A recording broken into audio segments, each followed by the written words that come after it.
This week on Maker Update, a medieval street inside a bookshelf, a self-watering plant wall, and tips to Panini press your plastic waste.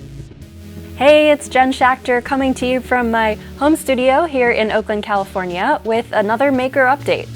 It's been a while since I've been on to guest host, and it feels great to be back. Let's kick off the lineup with the project of the week. Nerdforge is at it again with another epic Booknook build. Their first two Booknook projects helped start the bookshelf diorama craze a few years back. This time, they built a 7-foot-long display that packs an entire shop-lined miniature street onto a bookshelf with some smoke and literal mirrors. The design process feels like a microcosm of theme park world building, complete with dozens of detailed building facades, immersive environmental lighting, and clever tricks to hide the illusion of continuous space. Martina first tries carving EPS foam with a laser cutter to make surface texture, but eventually designs a custom acrylic stamp, which is imprinted in the foam with a press and textured with crumpled foil. This way is not only faster, but the effect is more realistic, and the stamps for each pattern can be used on future projects. I really like the idea of accumulating a sort of library of textures, which you could easily recut at different sizes to make models at different scales. As usual, the video is loaded with useful techniques for scratch building your own models, and the finished product does not disappoint. Hansi nails it when he says, "I think this is what a Booknook wants to be." I totally agree.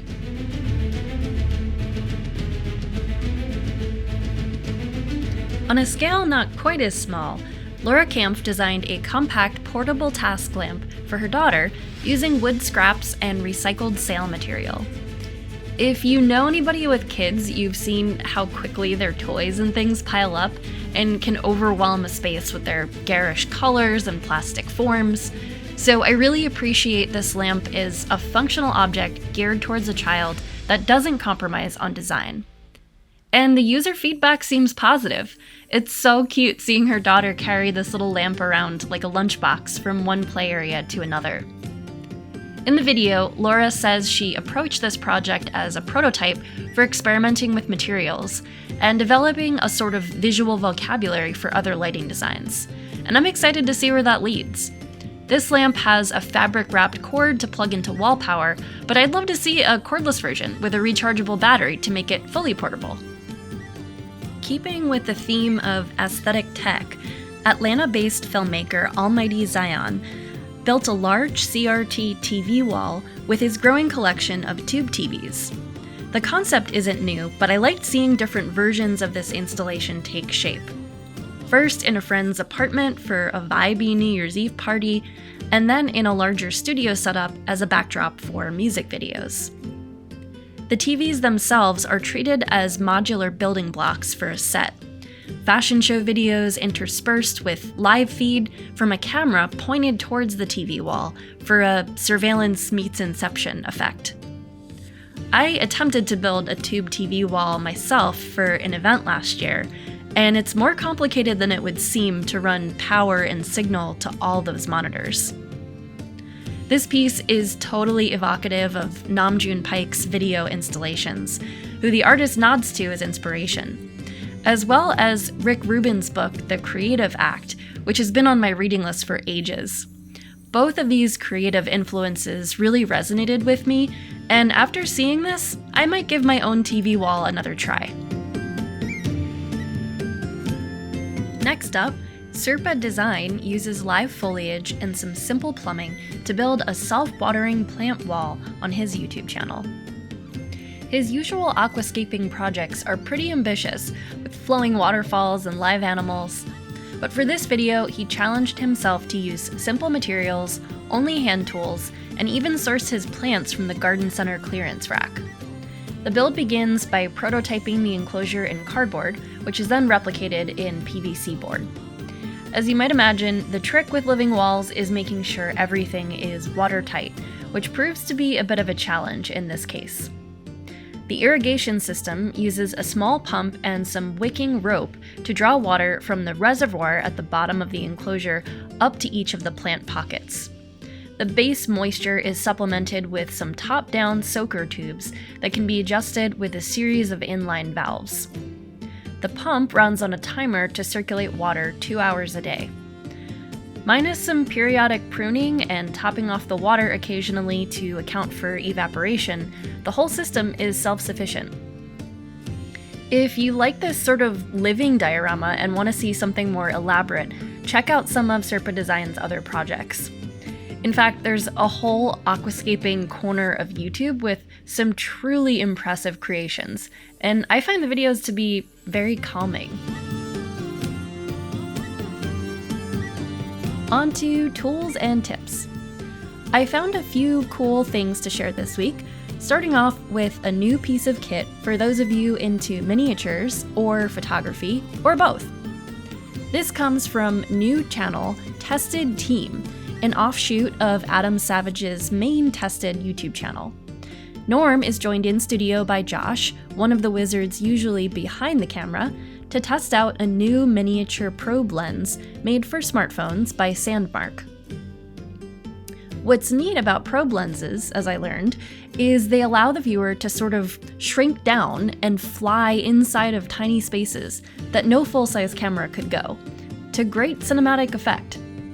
This lens adapter mounts onto the Sandmark phone case and mimics a 14mm ultra-wide angle with a minimum focus distance of just 16mm, so you can pull up super close to your subject but still capture a relatively wide field of view.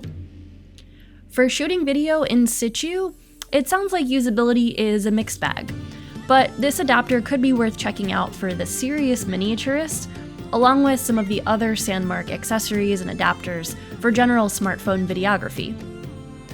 Also worth mentioning, if you're interested in a deeper dive on the projects and passions of the rest of the Tested crew, including some appearances by yours truly, keep an eye on the new Tested Team channel. I'm in the process of upgrading my own workshop and the setups for a lot of my tools, and I recently came across this video by DIY Montreal about 5 things to make your miter saw better. One of the things I really like about her channel is how accessible and budget-friendly her workshop solutions are. It feels really relatable for my stage of development as a builder. This video gives an overview of 5 tips, like a super simple zero clearance jig, with links to more detailed videos about each project, including build plans for her entire miter saw station. She even does a side-by-side comparison of the ambient air quality when using the dust collection with a custom dust shroud versus nothing at all. I definitely bookmarked this one to come back to when it's time to build out my miter station. This last tip comes from Brothers Make, and it's really an anthology of lessons learned over 5 years of recycling plastic. They collect all sorts of post-consumer plastic waste, bottle caps, shopping bags, detergent bottles, and then grind, melt, fuse, and mold it into cool new materials and objects. This is something I've always wanted to try but been apprehensive about, and they make it seem pretty easy. The brothers are mostly doing this with a variety of basic kitchen appliances and a few specialized machines. You'll see it's a fairly experimental process, so proceed with caution if you try it out, and definitely work in a space with good ventilation. It's also important to understand the different categories of plastic packaging, and they offer a few ways to tell the difference, as well as which types are best suited for particular applications. My overall takeaway from this video is that it's a relatively easy but time-consuming process to make composite plastic goods, which is exactly the advice they offer in their final tip. As a hobby, it's a fun way to use waste material you have lying around, but if you're aiming to make a business out of it, be sure to account for the labor required when pricing your products. That's a wrap for this week's episode of Maker Update. I always have so much fun doing these. It helps keep me in the loop of all the cool things that you are building out there.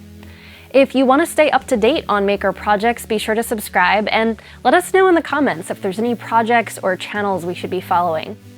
Big thanks to DigiKey, as always, for continuing to make this show possible and inviting me on again to guest host. Thank you all for watching. I'll see you again soon.